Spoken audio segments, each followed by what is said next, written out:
মানুষের সঙ্গ ছেড়ে দিয়ে নিজেকে একাকিত্ব করার যাত্রাটা এতটাই সহজ ছিল না। হাসি খুশি থাকা মানুষটা আমি আজ কত নীরব হয়ে গিয়েছি, কারণ আমি বুঝে গিয়েছি একাকিত্বই হলো আমার শেষ গন্তব্য। আসলে একাকিত্ব জীবন কেউ পছন্দ করে না।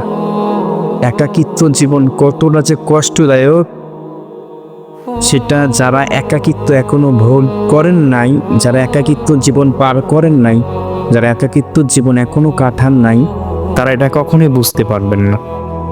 একাকিত্ব জীবন কতটা যে কষ্টদায়ক সেটা মুখের ভাষা দিয়ে প্রকাশ করা যাবে না। তবে রবের পক্ষ থেকে একাকিত্ব বড় নিয়ামত, কিন্তু তাদের জন্য নিয়ামত নয় যারা এটা সহ্য করতে পারে না। আল্লাহ তাআলা তাকেই একাকিত্ব দেন যাকে ভালোবাসেন এবং যে ধৈর্য ধরতে পারে এবং যেটা সহ্য করার ক্ষমতা রাখে, আল্লাহ তাআলা তাকেই একাকিত্ব দেন।